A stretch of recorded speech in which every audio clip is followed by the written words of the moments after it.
Olá a todos, sejam muito bem-vindos ao programa Diálogos ESG FIP.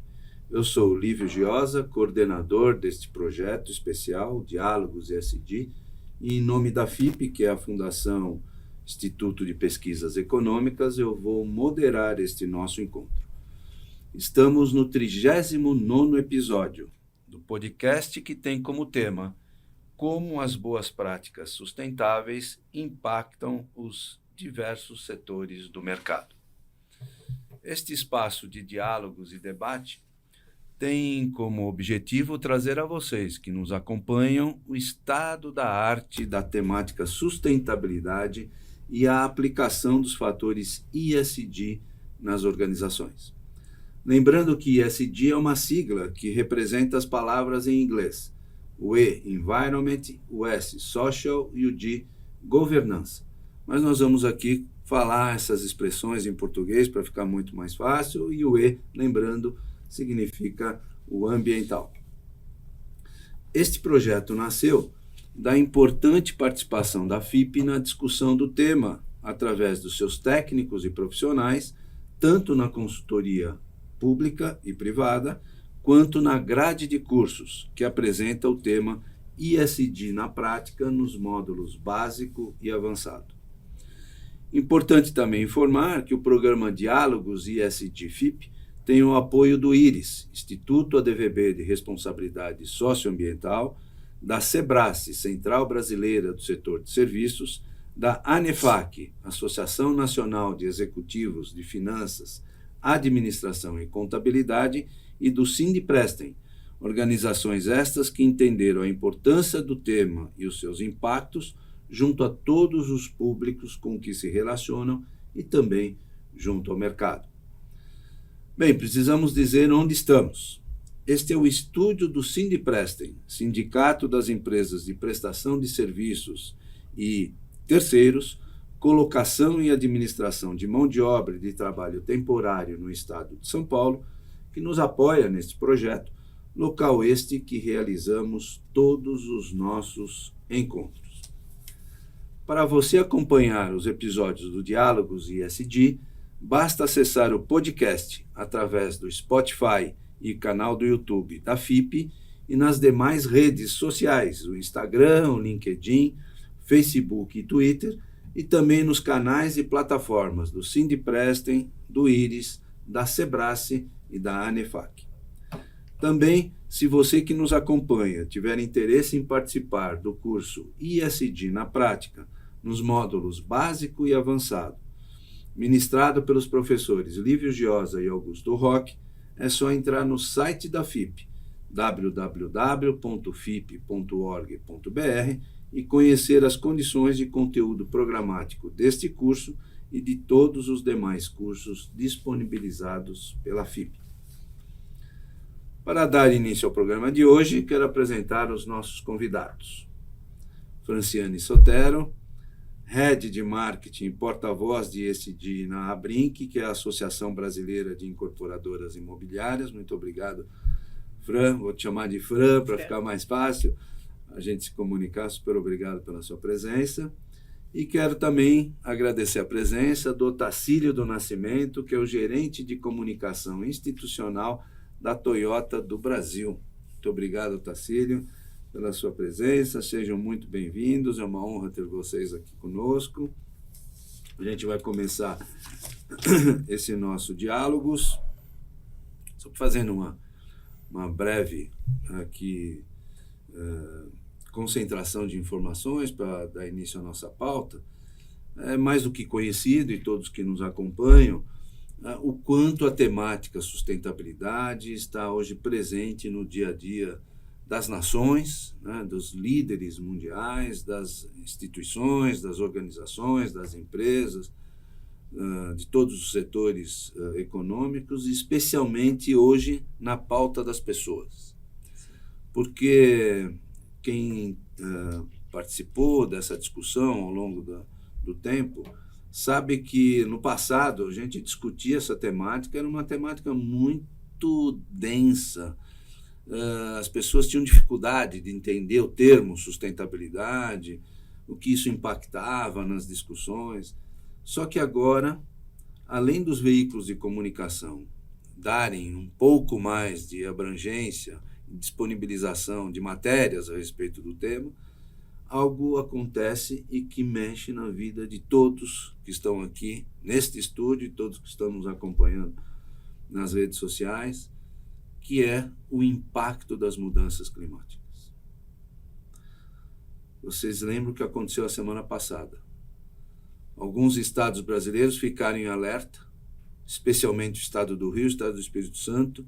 A sexta-feira passada não teve nada no Rio de Janeiro, foi decretado feriado no Rio por conta de uma mobilização e das informações de que teríamos uma intensidade de chuva num único dia, intensa, imensa, e todo mundo lá preocupado com os ditos desastres climáticos. E isso mexe com a sociedade, isso mexe com o ser humano, isso mexe com a população.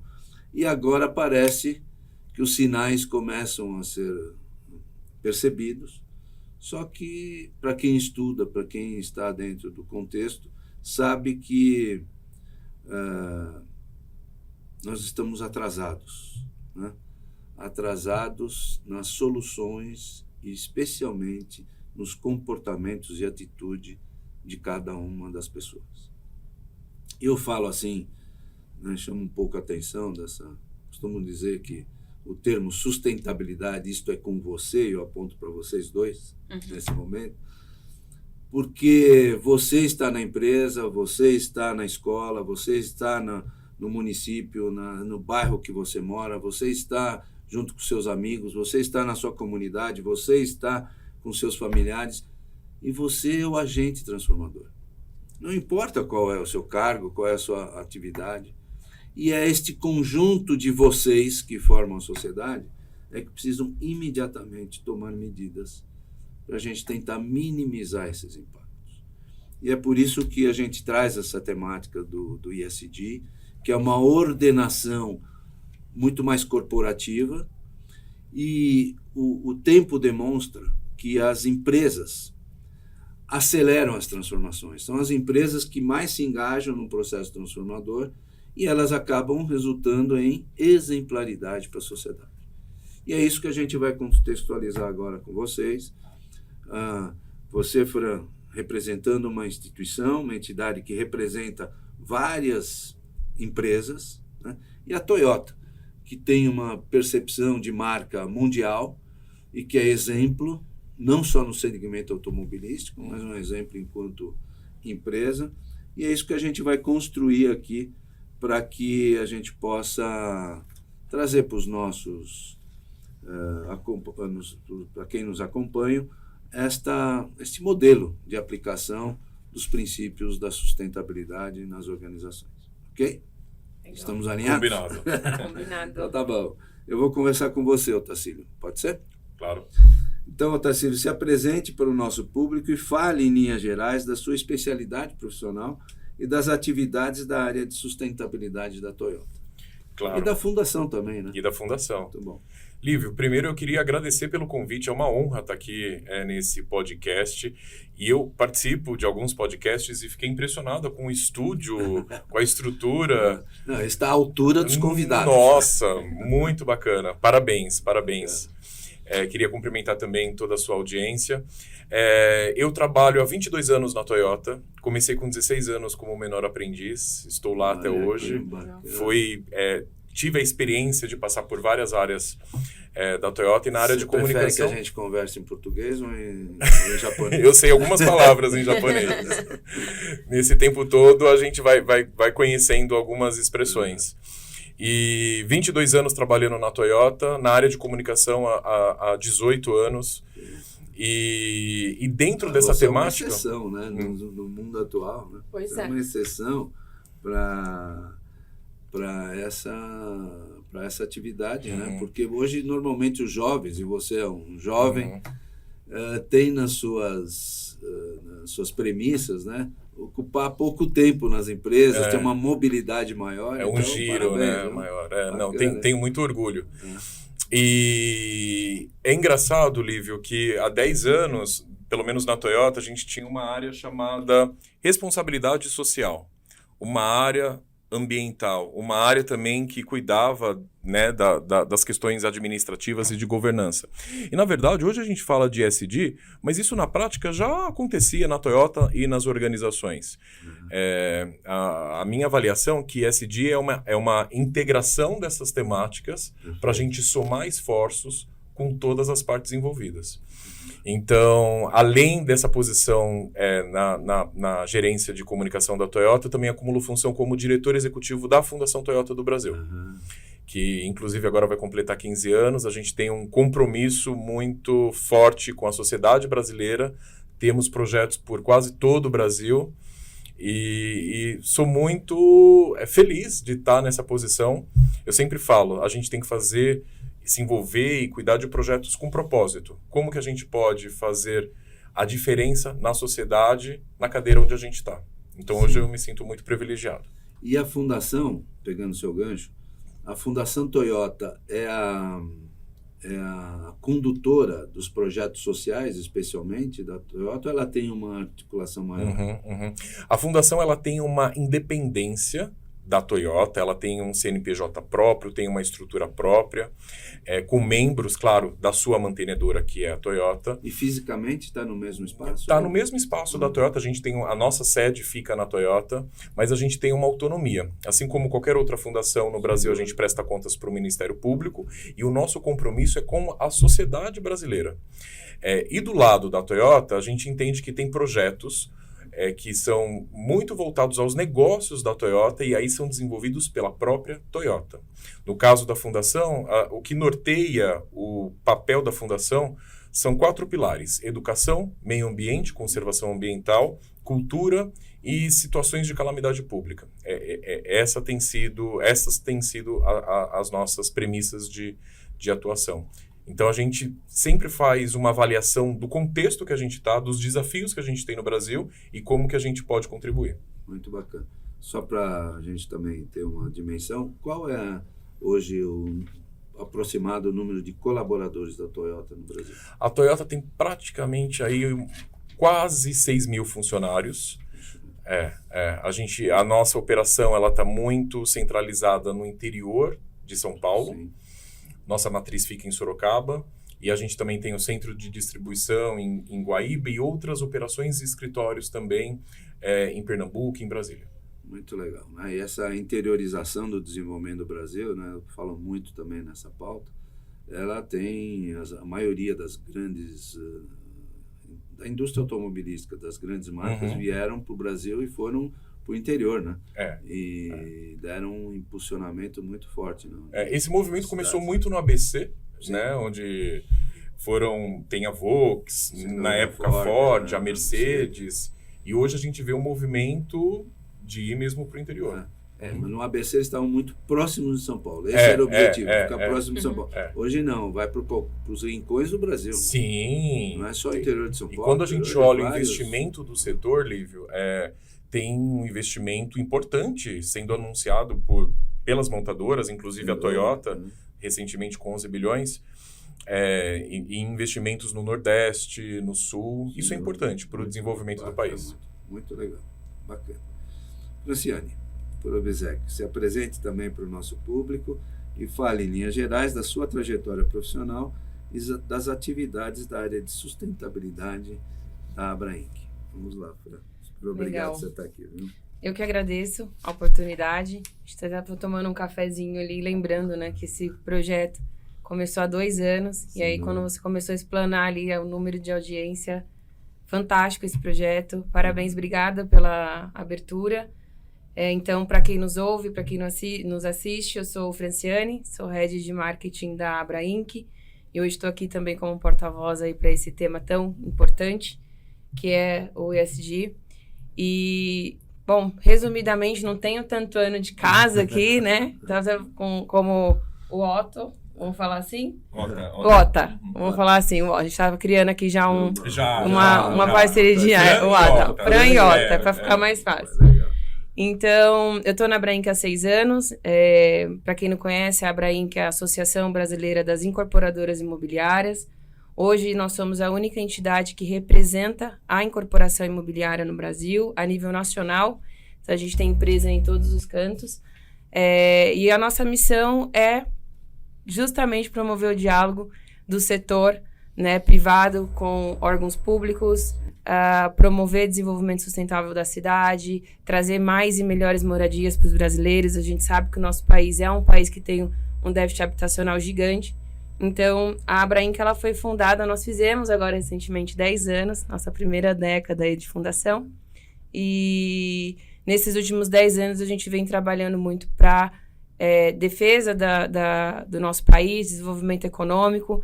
Você estava te ouvindo aqui falando sobre quando você leva fábricas, quando você traz comércio para um bairro, seja numa cidade em desenvolvimento, a informação, a notícia de que por exemplo, um desenvolvimento ali da Toyota no interior de São Paulo, isso gera um impacto gigante econômico no entorno dessa cidade.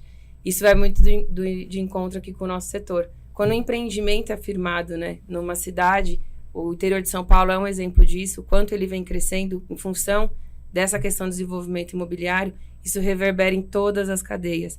Gera emprego, atrai investidores, atrai empresas como Toyota para atender. Então, acho que a gente tem esse papel aí muito grande de ajudar o Brasil a crescer, desenvolver e o melhor, de forma sustentável. Sou da área de comunicação já há 11 anos. Tive o prazer de começar a minha carreira profissional na área de comunicação, área pela qual eu sou apaixonada até hoje. Então, embora ainda tenha assim, pouca idade, eu considero uma bagagem boa pelo fato de já ter iniciado a minha carreira nessa área. E atuando no terceiro setor já são aí 9 anos. Então, comunicação institucional sempre foi minha paixão. Muito legal. Tá? E aproveitar aqui o gancho, você tá falando de ações, né? Acho que a gente pode escrever um pouquinho mais, acho que para destacar assim, um modo prático, a gente está falando de ESG na prática, né? O que a gente pode trazer de case. A Abrainc recentemente encerrou aí um primeiro ciclo de um trabalho que vem ocorrendo há um ano, que é a Aliança GE, que inclusive Lívia esteve conosco em um evento que a gente discutiu ESG aqui em São Paulo. Essa aliança ela tem por objetivo mobilizar e engajar as empresas a realizarem seus inventários de emissões de gases de efeito estufa. É o primeiro passo, né, Lívia? A gente sabe que, embora algumas organizações maiores, principalmente essas empresas de capital aberto, que já vem na essência, né, já vem na cultura a transparência, como é que a gente cria essa mobilização para empresas de pequeno, de médio porte? O que você precisa de ferramenta para ter o básico, o diagnóstico de quanto você emite? Então, esse é um trabalho que a gente fez em parceria aí com o Secov, com o Sinduscom. Tivemos o apoio da Way Carbon, que é uma consultoria também especializada, né, no tema. E aí, nós apresentamos, agora no começo desse ano de 2024, apresentamos o primeiro relatório. E agora a gente está trabalhando aqui para definir já com mais assertividade o que a gente consegue de desenvolver de bom resultado, né? Bacana, muito bom, muito bom. Eu só fazendo um gancho aqui na apresentação de vocês, o quanto uma empresa como a Toyota, que vai se localizar ou escolher um ponto como Sorocaba, né, que foi o primeiro ponto aqui no Brasil, o que isso impacta na questão imobiliária. Porque a hora que ela tem que contratar 2.000 funcionários, 1.000 funcionários, o funcionário vai para lá e fala assim, bom, e agora? Onde eu vou morar? Ele vai procurar, a primeira coisa que ele faz é procurar residência. Exato. E isso impacta exatamente no viés imobiliário, né? E isso tem essa conexão bacana entre os dois que estão aqui conversando, né, sobre locais melhores para se trabalhar, locais melhores para viver, né? Uma coisa que está dentro dessa nossa expectativa sustentável de vida. Vamos lá, Otacílio. Como você avalia a percepção da governança corporativa na Toyota? E como este modelo impacta as boas práticas de sustentabilidade no contexto social? E aí eu continuo o gancho. A Toyota tem um comitê de sustentabilidade? Lívio, a Toyota está aqui no Brasil há 66 anos. A gente começou a nossa história em São Bernardo do Campo. E vale a pena... Era o Jeep, né? Do Bandeirante. A primeira fábrica da Toyota fora no Japão foi no Brasil, em São Bernardo do Campo. E a Toyota como um todo, não só a Toyota do Brasil, mas a gente tem uma direção global, de fato, de ter alguns compromissos estabelecidos. Quando a gente fala de ESG dentro de casa, a primeira coisa que a gente tem que entender é quais são os desafios que a sociedade tem. Não é só a Toyota. E você colocou isso muito bem, Lívio, na sua introdução. A gente hoje está vivendo, Fran, uma questão climática, um desafio climático que impacta todo mundo. Então, não é só um objetivo centrado em relação aos nossos veículos, às nossas operações, aos nossos stakeholders. É um compromisso global que envolve todos nós que estamos aqui nessa sala. Né? A Fran comentou muito bem, né, do compromisso que eles têm em relação ao negócio deles, ao setor deles. E no automotivo, a gente também tem os nossos compromissos, os nossos desafios. Então, dentro da Toyota, a gente tem um plano de trabalho onde a gente enxerga algumas metas até 2035 e outras delas até 2050. Quando a gente fala dessa questão de sustentabilidade, a gente tem um olhar muito atento para descarbonização. Sim. Descarbonização. Esse é o nosso plano, esse é o nosso objetivo. Então, como que a gente pode elaborar um plano concreto com um diagnóstico, olhando onde nós estamos e onde nós queremos chegar? E qual é a jornada que me leva até lá? E essa jornada a gente entende dentro de casa que são os nossos indicadores. Quem são os meus stakeholders? O que eu preciso mensurar para entender o sucesso ou não de determinada atividade? Então, a Toyota lançou um desafio global chamado Desafio 2050, onde eu coloco 6 principais metas. Dessas 6 metas, 3 delas estão ligadas à descarbonização. A descarbonização, Fran, de diminuir a emissão de CO2 nos nossos veículos, nos nossos processos e toda a nossa rede. Né? Hoje, no Brasil, a gente tem um pouco mais de 300 concessionários espalhados em todo o Brasil. A gente tem uma rede de fornecedores muito grande. E quando a gente fala desses esforços para a descarbonização, a gente precisa envolver a rede. Sim. A gente precisa fazer um trabalho, Lívio, integrado com a rede. Não é só um trabalho que é dentro das nossas fábricas, não pode ser assim. ESG, mais uma vez, eu sempre tento olhar de uma forma muito ampla. Sim. Quem que pode participar dessa jornada? Como a sociedade pode participar dessa jornada? Então, eu vejo que a gente vem avançando. É claro que para uma meta até 2035, até 2050, a gente está falando a médio e longo prazo. Só que a gente, periodicamente, a gente chega a 3 momentos do ano ali com toda a diretoria, e sim, nós temos um conselho, que é formado por vários integrantes da nossa organização, seja do RH, seja da área industrial, seja da área ambiental, seja da área de comunicação. Eu sou da área de comunicação e a comunicação tem um papel fundamental, né, Fran? Interna e externamente. Como que a gente coloca esses desafios? Como que a gente engaja as pessoas? Então, sim, nós temos um comitê e, periodicamente, nós sentamos juntos e falamos desses desafios. Olha, o que foi planejado a curto prazo dentro desse ano de 2024? Foi isso. E aí a gente vai olhar cada um desses números. O que a gente conseguiu, muito bom, e o que a gente não conseguiu, a gente vai entender o porquê que a gente não conseguiu determinado resultado. E aí a gente faz um trabalho de contramedida, de como a gente envolve mais a rede, enfim, outras soluções. Mas é um trabalho, gente, que envolve muita gente. Não e aí, Fran, também queria discutir a respeito, porque não é, quando fala de ESG, não, ESG tem uma área ali. Não é uma área ali. ESG é uma área que é uma coordenadora. Que pode puxar. As demais áreas não acontece nada. Que pode puxar esse debate. Mas é um compromisso, eu falo, gente, ESG é um compromisso de todos nós. Seja você um operador que está aqui no chão de fábrica, seja você que está no escritório, seja você um vendedor que está numa concessionária. Sim.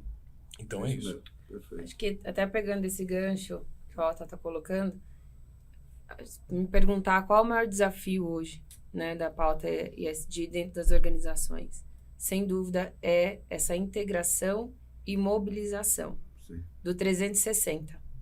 A gente está pontuando essa questão da descarbonização, que é uma coisa que a gente sabe que impacta em tudo, né? A gente está falando de meio ambiente, da forma que a gente se locomove, da forma que a gente respira a qualidade do ar, da forma de um impacto como uma notícia numa manchete dizendo que Rio de Janeiro vai ter que parar um dia porque vai chover muito. Olha o nível, né, da seriedade que esse tema está latente, né? Das grandes imprensas, dos grandes canais terem que mobilizar uma cidade, parar por uma questão climática. Acho que hoje a gente pode dizer que a gente está sentindo na pele, literalmente, né? O que a gente já vem falando há alguns anos. Então, acho que for falar de desafio, acho que é essa, como é que a gente integra, e mais do que isso, tá? Acho que é uma dor aqui que a gente pode compartilhar junto. Como é que a gente mobiliza toda a nossa cadeia? Não adianta a gente olhar também só para dentro do que, por exemplo, vou olhar, no caso da Toyota, vou olhar as agências, no caso das construtoras, vou olhar meus empreendimentos. A gente precisa, pegando aqui do mercado imobiliário, hoje a gente já sabe, tem como tarefa, como é que a gente engaja e traz para dentro da discussão os nossos fornecedores, que é o famoso escopo 3, né, que a gente fala ali, que são as emissões indiretas. Então, não adianta eu colocar uma energia, um projeto para uma energia renovável, uma reutilização, um empreendimento ali preparado para uma coleta de lixo, colocar mecanismo, se eu não estou no meu processo construtivo buscando parceiros que já fazem processos construtivos com menos impacto ambiental, que tem o compromisso e transparência de governança, né? O livre negócio, né? Não adianta eu não me relacionar com fornecedores sérios, porque eu estou só empurrando o problema para frente. E lá na ponta, quem vai pagar é a gente. Perfeito. Ponto. E só abrindo um parênteses que você estava comentando, eu particularmente faço um trabalho de consultoria nas organizações e a gente está com um projeto muito legal na área de seguros. E aí você vai analisar os impactos de emissão de uma empresa de seguros, é quase nada. Sim. Nada. Tem o escopo 1, é pega quase nada. Escritório. O escopo 2 é energia, então tem... São mas onde está o grande problema? É o escopo 3. E um desses fornecedores, grupo de fornecedores, são as oficinas mecânicas. Olha só.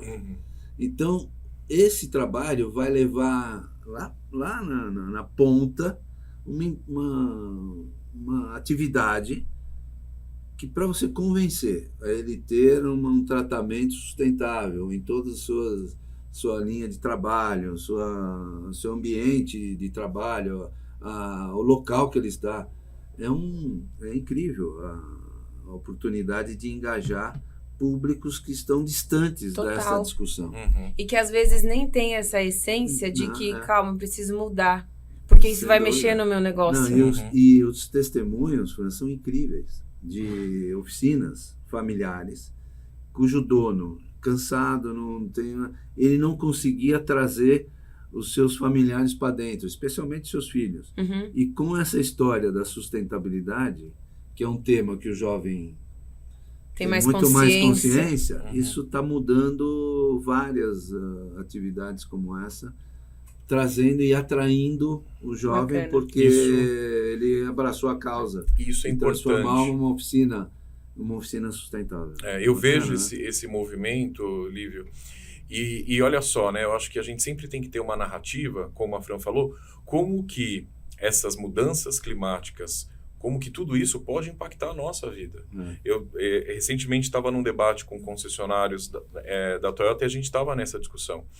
E eu até dei um push ali na minha fala, falando, olha, dependendo da situação, da urgência ou da calamidade pública, de um desastre natural, isso pode literalmente destruir a concessionária de vocês.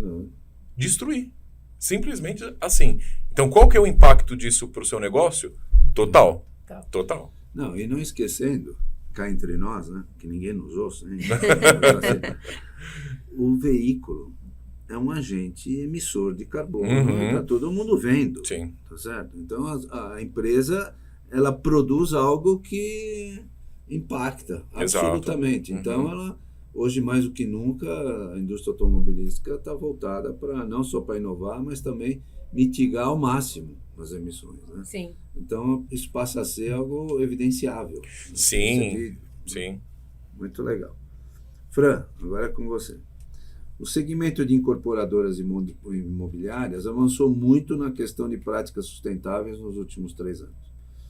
Qual o estado da arte hoje sobre esse tema? Só lembrando, né, que há 4 anos atrás a gente abriu uma discussão muito legal no movimento que nós participamos, que é o Reformar para Mudar. E lá a gente demonstrou a necessidade daquele grupo empresarial e de presidentes de grandes instituições que se mobilizassem para a sustentabilidade. E eu não esqueço que o Luiz França, o seu presidente, foi o primeiro a levantar a mão naquela conversa, numa conversa com 40 e tantos dirigentes de instituições empresariais, dizendo, não, Lívio, eu quero começar pela Abrainc. E aí a gente produziu um relatório de boas práticas, né, por 2 anos. 2 anos. E eu tenho clareza que isso mexeu com as pessoas. E agora eu olho para você e falo, você foi a nossa condutora, nosso ponto focal, né? Então você tem muito bem essa linha do tempo e hoje poder declarar como é que está o estado da arte dessa discussão dentro do setor. Legal. Lívio, você puxou aqui o nome do França, né? É nosso presidente da Abrainc, e me faz refletir o quanto é importante hoje os líderes das organizações estarem engajados com o tema. A gente sabe que dentro de empresas grandes, né, existe toda uma governança.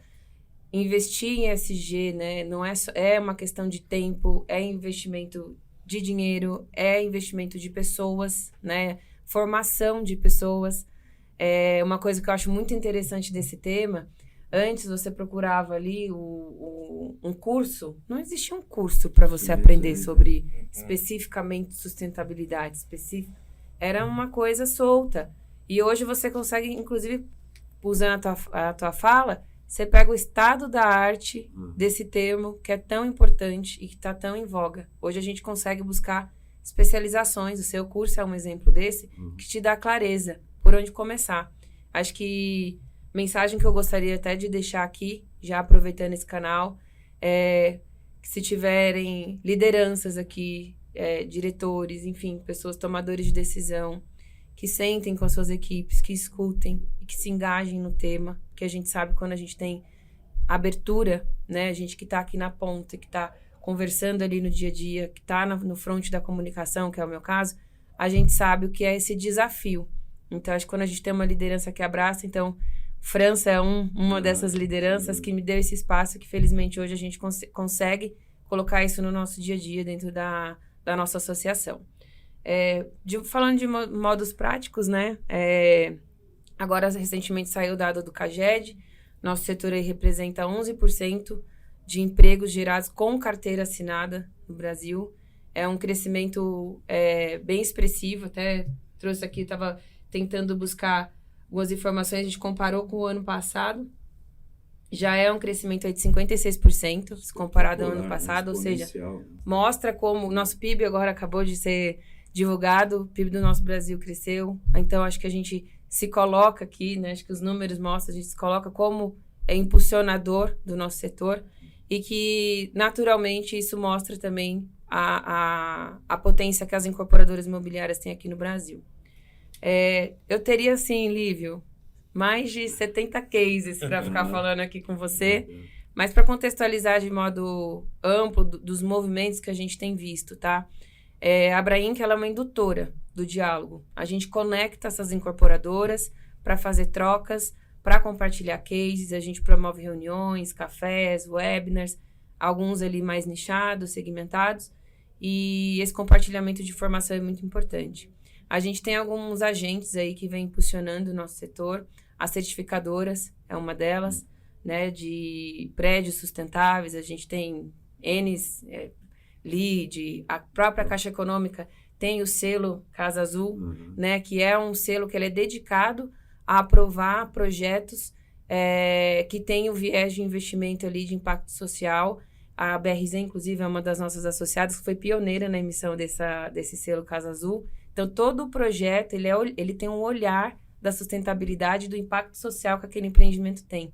Então, você vê, de novo, conecta. É uma sincronia de ações. Precisa vir de várias cadeias, né? Tem esse projeto que eu já mencionei, que é a Aliança GE, que também é essa junção para a gente ter relatórios e saber quanto, de fato, a gente tem de impacto, para a gente conseguir definir aí metas para mitigação. E dentro da nossa rede aí das mais de 70 incorporadoras, temos hoje exemplos dentro de casa de incorporadoras que já atuam com emissões de 100% de seus empreendimentos. Olha só. Então, isso está ali nos relatórios de sustentabilidade. A Brenk tem uma particularidade, a gente tem bastante empresa listada aí na Bolsa. Então, isso tem ali como das premissas, né, essa transparência de informação. Então, quem quiser acessar, é muito fácil. As incorporadoras deixam seus relatórios de sustentabilidade ali disponível, que vem trazendo impacto, o que está sendo feito, quanto foi investido. Que eu acho que isso ajuda aí as empresas que estão entrando nessa jornada a embarcar nessa pauta que é perene, contínua. Sem dúvida, muito bom, muito legal. Otacílio, no contexto da dimensão ESG, o que já está aplicado na Toyota quanto à definição da matriz de materialidade? E como as práticas ESG da Toyota impactam seus fornecedores? Então, vamos voltar dentro dessa linha que a Fran estava comentando também. A matriz de materialidade ela é fundamental para a gente ter um diagnóstico do tamanho do desafio que a gente tem e quanto esforço a gente precisa ter em relação a cada campo ali de trabalho. A gente tem um plano anual, eu comentei, né, que a gente tem um grande desafio ambiental e todo ano a gente tem um plano ambiental dentro da área do I, onde a gente tem algumas premissas de redução de água, ou seja, até 2035 a gente quer reduzir 25% do consumo de água nas nossas operações. Até 2050 a gente quer reduzir as emissões de CO2 nos nossos processos, nas nossas fábricas. E tem tantos outros indicadores. O que é importante é o engajamento, é o quanto a gente também olha essa matriz e olha como que a gente pode engajar a nossa rede nesses esforços. O que a Toyota tem feito com os nossos fornecedores e com os nossos concessionários?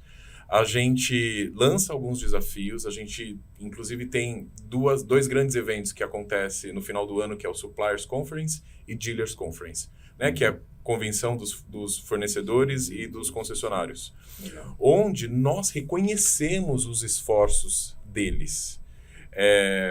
Hoje, para você ter uma bandeira Toyota, para você ser um revendedor Toyota, você precisa seguir várias premissas de governança, de transparência, e as questões ambientais também não deixa de ser uma prioridade. Então, olhando essa dimensão ESG, a gente faz o nosso famoso Gente Genbutsu. O que é o Gente Genbutsu? É você ir até o local e ver como que isso é feito na prática na concessionária. Então, tem vários cases nas concessionárias de redução de reuso da água para lavar o carro. Como que a gente pode fazer um sistema para eu não usar né, de forma tradicional a água? Tem de energia solar, tem de como a gente pode fazer projetos sociais nas comunidades e nos entornos dessas concessionárias. Quando a gente fala de ESG, eu também sempre falo do retrato que a gente tem na organização. Quantas mulheres em posição de liderança? Essa questão da inclusão. Mas não é só eu sempre falo essa expressão, não é só convidar para o baile, chamar para dançar, ter protagonismo. Então, quando a gente fala de retrato, e aí isso vem muito no S, como que eu olho a minha organização e vejo um equilíbrio de gênero, de raça. Então, isso é muito importante no final do dia.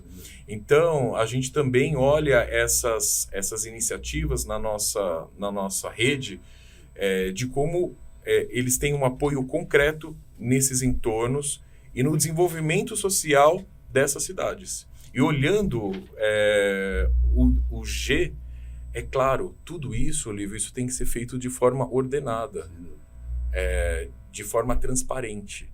Eu sempre falo, se a gente tem um problema para lidar, a gente não pode pôr debaixo do tapete. A gente não pode esconder. A Toyota tem um compromisso com a verdade. Tem algum problema? Vamos falar do problema.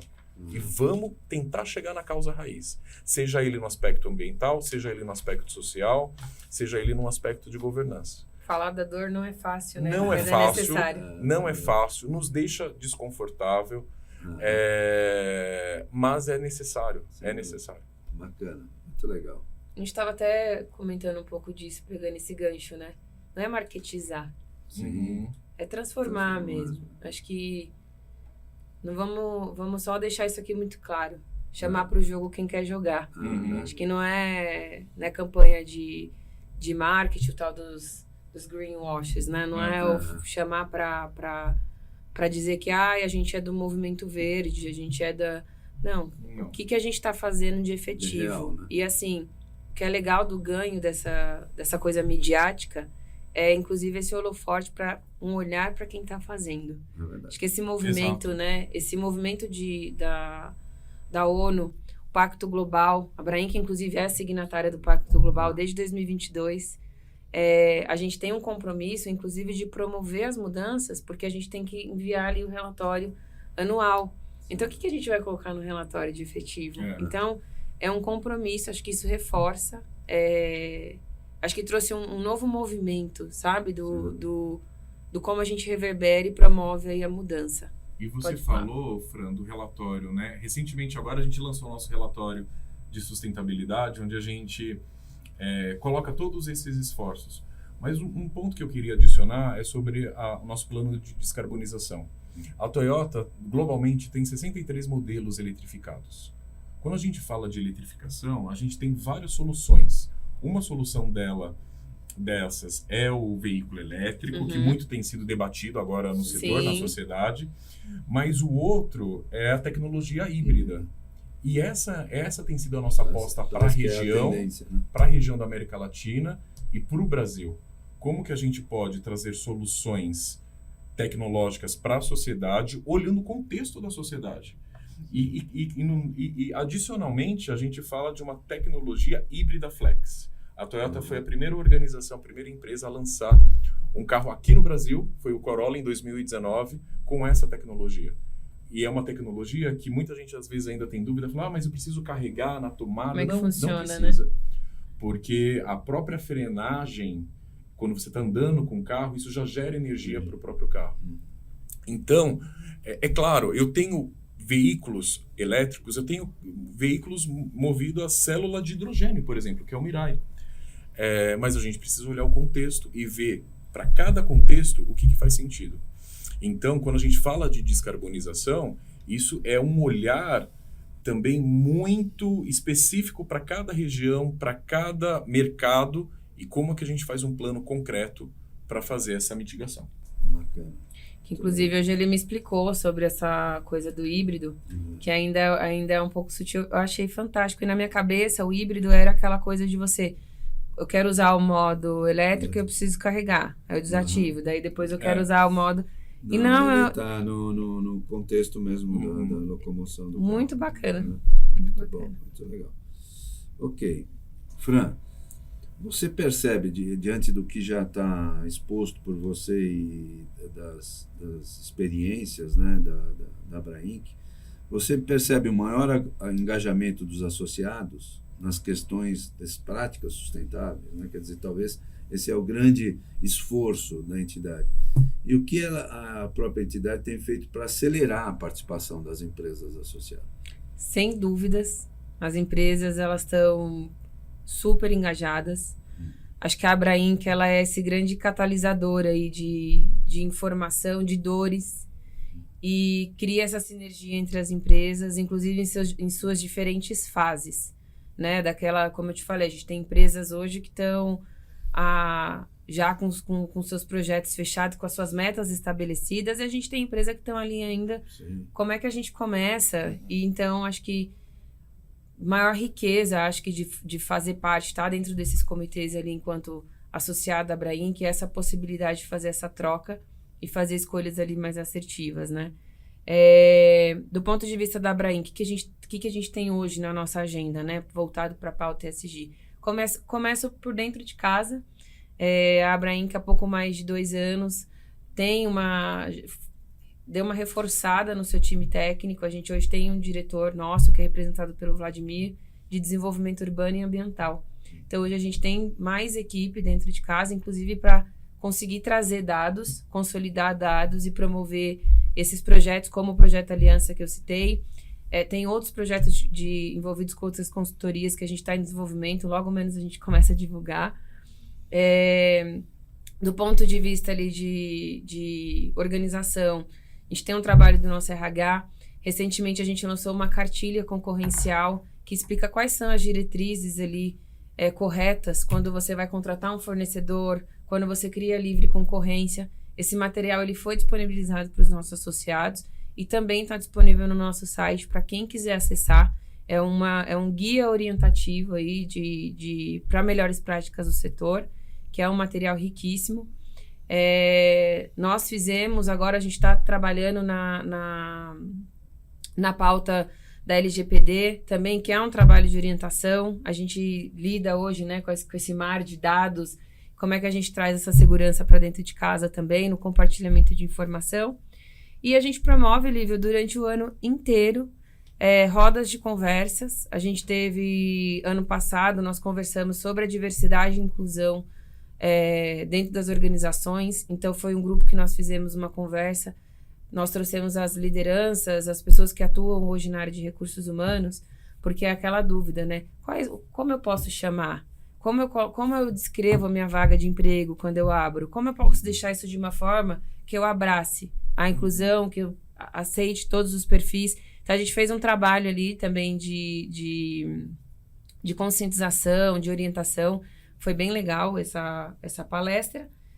Bom, acho que pegando aqui um pouquinho o gancho da participação da mulher, a gente tem monitorado, Lívio, inclusive observado.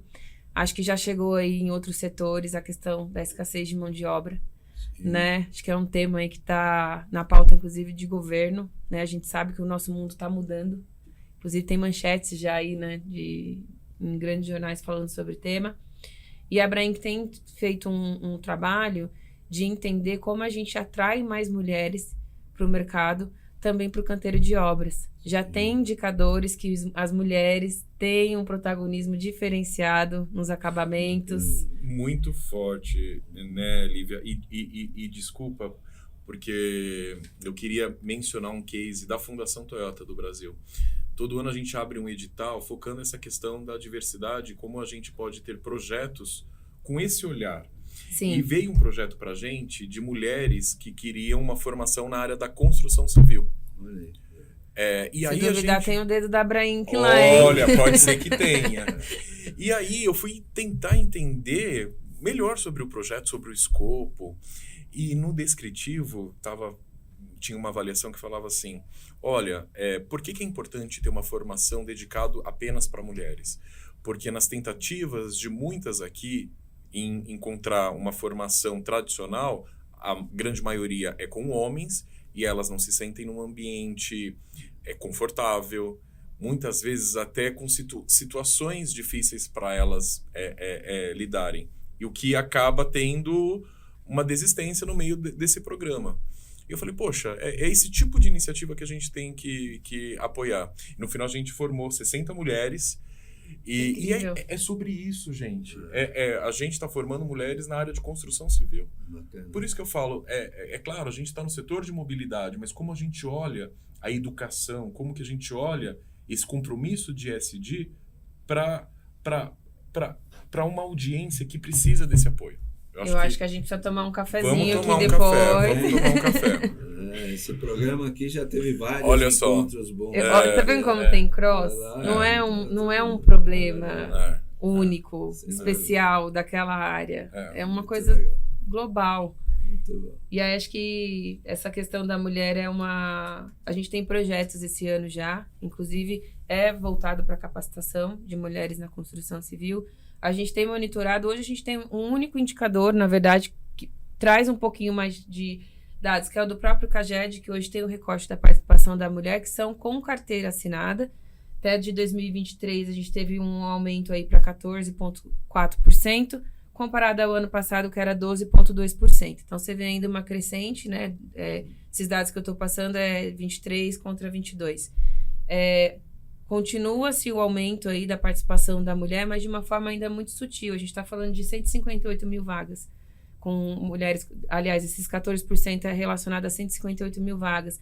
Então, ainda é pouco, né? A gente tem uma jornada aí pela frente de formar, engajar e mantê-las nesse mercado, que acho que é o grande desafio, né? Como é que a gente recicla e diga, olha, tá aqui, você tem espaço, né?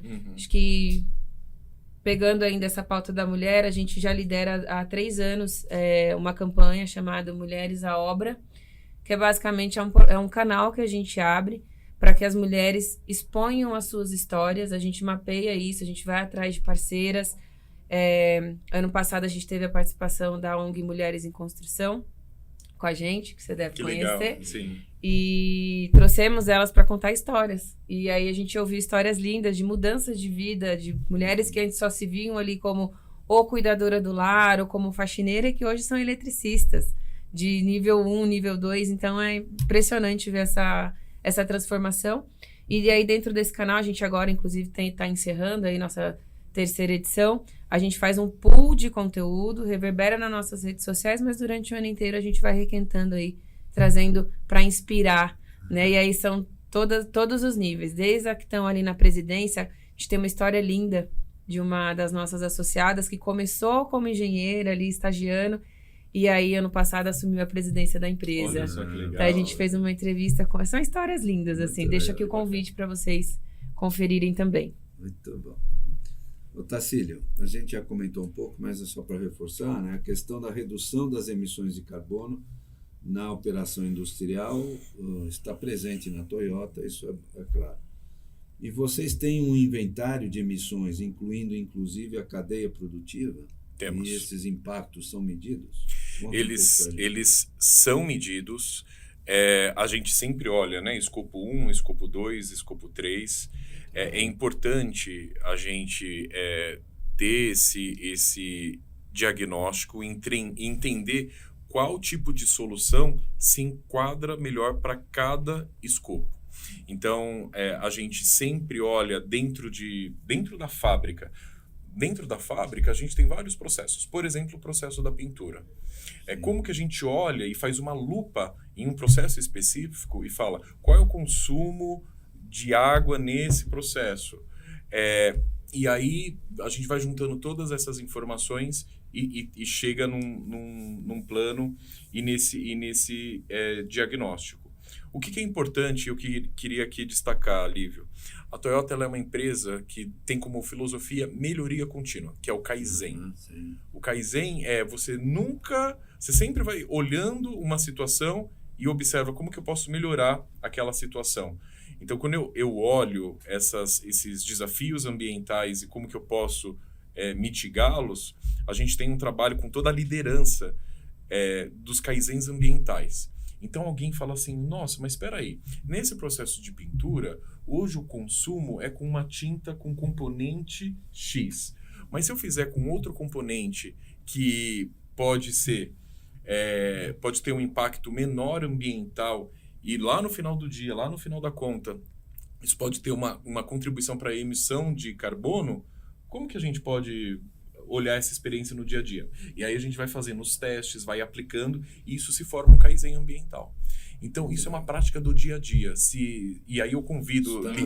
Isso está na cultura da empresa. Isso está na cultura da empresa. E aqui também já faço um convite para você, Fran, e para você, Lívio, para vocês conhecerem o nosso processo.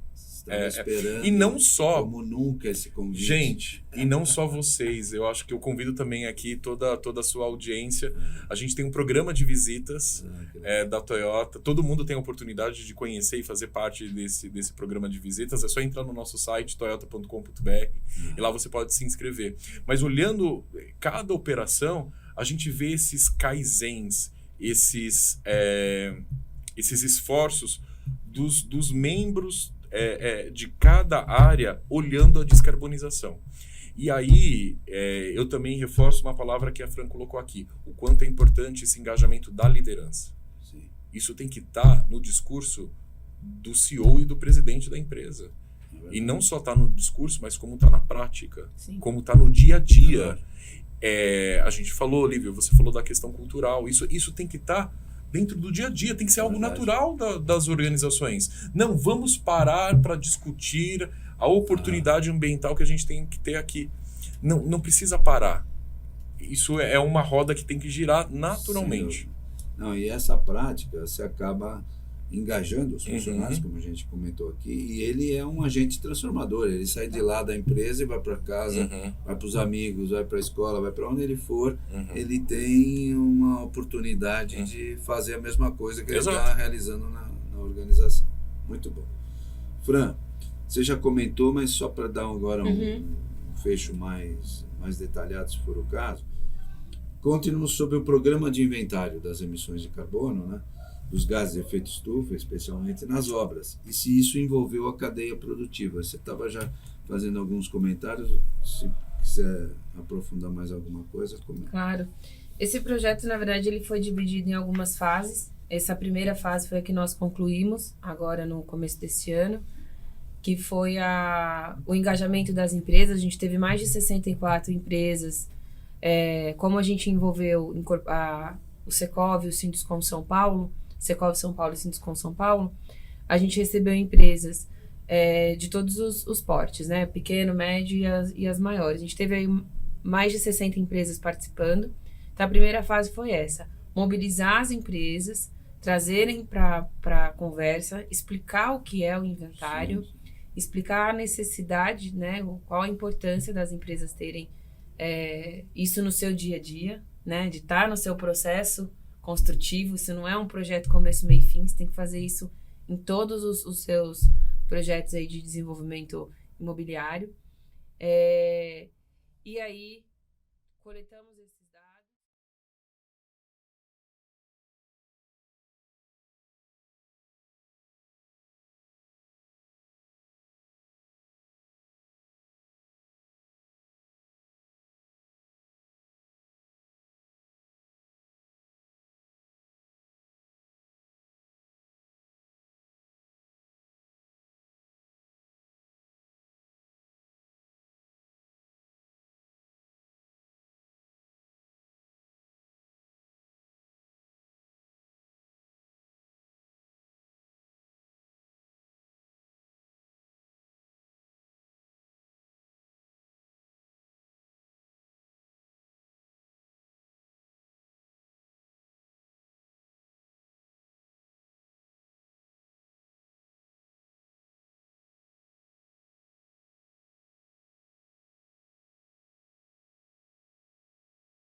formas que eu tenho para levar essa transparência, trazer esses dados, trazer esses números, falar das boas notícias, que a gente tem muitos, dos bons cases. Sim. Mas a gente tem outros fóruns, a gente tem outras oportunidades de usar a comunicação para esse engajamento. Então, a Toyota ela tem vários eventos com a rede para a gente debater, para a gente escutar, para a gente entender as dores, para a gente sentar juntos e procurar soluções. Sim. E como que a gente faz isso? Se comunicando. Uhum, sem dúvida. Legal. A Toyota tem uma entidade que cuida da rede? Uma associação Tem. Tanto da rede de concessionários como a rede de fornecedores. No caso dos concessionários, se chama Abradit, que é a Associação de Concessionárias Toyota no Brasil. A gente tem um pouco mais de 300 concessionárias e a Abradit tem convenções, tem encontros justamente para falar dos seus negócios, para falar de vendas, para falar de desafios comerciais. E já faz 5 anos tem um debate específico para ISD. ISD no aspecto ambiental, social, de governança, como tudo isso desce na operação e na vida das pessoas. E no caso dos fornecedores, a gente tem uma associação dos fornecedores Toyota, que é a Brasa, que também a gente tem um fórum dedicado para ISD. Acho que isso é um exemplo prático, né, Lívio? De como é que a gente reverbera, você vê. Uma associação que já coloca isso na pauta. Sim. Dentro da Abraim, que a gente também já tem essa cultura. A gente vai ter um evento agora em maio. A gente dedicou um painel só para tratar de causas ambientais, inclusive, que acho que fosse pegar assim nos censos, né? Hoje o impacto ambiental que está mais palpável para a gente. E você começou a nossa conversa falando disso, né? Então, hoje a gente tem isso também já na nossa agenda, que é uma coisa que há 5, 6 anos atrás eram faladas ali de uma forma mais sutil, de forma isolada. Não, hoje a gente dá um destaque e traz para a conversa. Bacana. Então, Fran, aproveitando, como é que a Abrainc está sensibilizando seus parceiros quanto às práticas de governança e sociais? E se essas questões também estão na pauta da entidade? Porque a gente falou muito do ambiental, Sim. Mas nós temos também o lado da governança social, que é importante. Não, legal. Acho que até uma delas eu acabei me antecipando e falei que é a questão da nossa cartilha, que foi recém-lançada. A gente trabalhou com um escritório especializado no tema. Foi uma iniciativa voluntária ali da Abrainc, porque o nosso setor movimenta aí mais de 90 atividades, direta e indiretamente. E uma das coisas que a gente falou foi como é que a gente começa a criar essa conscientização do livre negócio, né? Essa cartilha, ela serve tanto para as incorporadoras que são associadas, quanto para fornecedores e também para a gente dentro de casa. Como é que a gente faz as relações aí com a... Brank também participa do MISEC, que é um grupo que foi formado já acho que tem 3 anos. Ele é inclusive administrado pelo Grupo Ethos. É um grupo que é focado em transparência e anticorrupção na construção civil. Então a gente cria coletivas aí de audiência. Eu participo ali de uma forma mais sutil, porque é uma turma mais de compliance, mas eu já participei de algumas reuniões e é um grupo que se une para discutir melhores práticas do setor, e desses diálogos a gente reverbera aí cartilhas, publicações em rede social, e é um material que fica ali full time para quem quiser acessar. Acho que de pilares, assim, são esses, fora os comitês, né, Lívio, que a gente tem. A Abrainc hoje, até por ser uma associação de iniciativa privada, né, a gente tem incorporadoras que estão ali porque vem valor em ter uma associação como a Abrainc as representando. A gente tem os comitês que lidam ali com alguns temas que a gente julga ali importante, né? Então, a gente tem nosso comitê de compliance, a gente tem o nosso próprio conselho, a gente tem um comitê jurídico, para quando a gente precisar discutir alguns assuntos mais sensíveis, como é que a gente leva isso para o mercado. Então, hoje, dentro do nosso formato, né, de trabalho, já está enraizado. Não é um projeto, né? É uma coisa que desde que a gente foi fundado aí em 2013, a gente já vem seguindo. Muito legal, muito bom, gente. Tá vendo? A conversa tá boa. Tá muito boa. Os temas estão quentes, mas a gente já está chegando no final do nosso episódio. E vocês têm um minutinho aí para um recado final. Vou começar com você, o Tacílio do Nascimento. Lívio, eu queria agradecer mais uma vez pelo convite. Esse tipo de debate, esse espaço com esse podcast, ele é importantíssimo. Para a gente continuar falando, continuar escutando várias pessoas de várias áreas. Hoje a gente escutou aqui a Fran, eu também participei, eu acompanho também um podcast. O quanto isso é enriquecedor, não só para o tema de ESG, mas para temas que estão no nosso dia a dia. E aí, se eu puder deixar um recado final, eu acho que como nós, como cidadãos, nós podemos fazer o nosso papel. Não só como pessoa jurídica, mas como pessoa física. Né? No nosso dia a dia, como que a gente pode, dentro de casa, ter hábitos, comportamentos sustentáveis, responsáveis.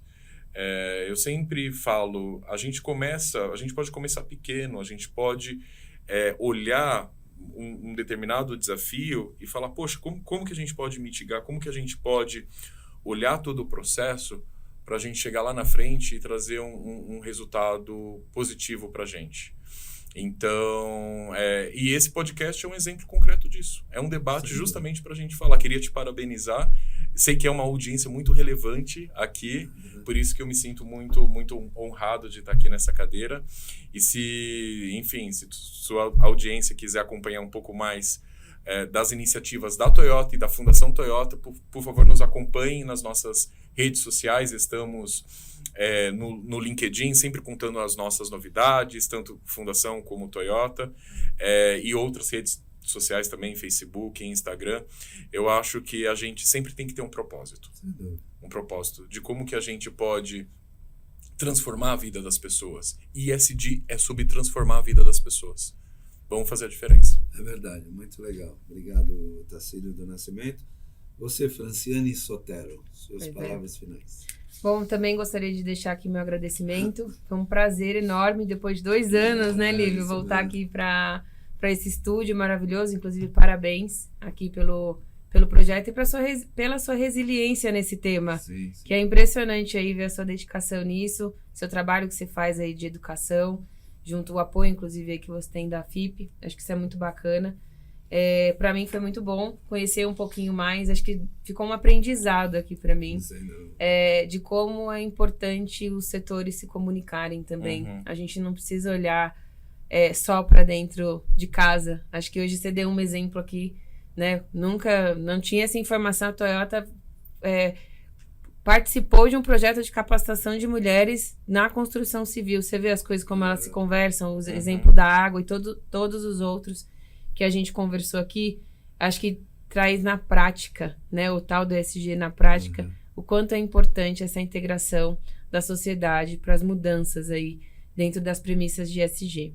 Eu também deixo aqui à disposição, estou presente no LinkedIn como Franciane Sotero, também pela Abrainc. Lá a gente coloca sempre materiais voltados aí ao nosso trabalho.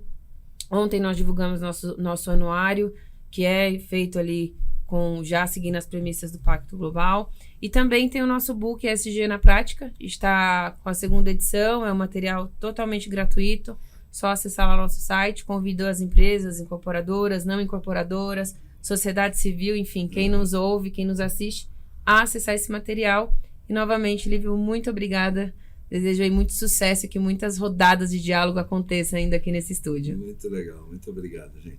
Quero fazer agora os nossos agradecimentos à diretoria da FIP, na pessoa do seu presidente, professor Carlos Luque, à diretoria do Cineprestem, na pessoa do seu presidente, o Vander Morales, aos nossos apoiadores, a diretoria do IRIS, que é o Instituto ADVB de Responsabilidade Socioambiental, a diretoria da SEBRACE, que é a Central Brasileira do Setor de Serviços, a diretoria da ANEFAC, que é a Associação Nacional dos Executivos de Finanças, Administração e Contabilidade, aos nossos técnicos, o Beto e o Gustavo, a nossa equipe de apoio, a Ali Monteiro, a Michele Belfiore, e ao time da Level Group, que também nos apoia. Não esqueça de nos acompanhar no canal do Spotify, do YouTube da FIP e nos canais do IRIS, da SEBRACE, da ANEFAC e do Cineprestem e também nas redes sociais de todas estas instituições.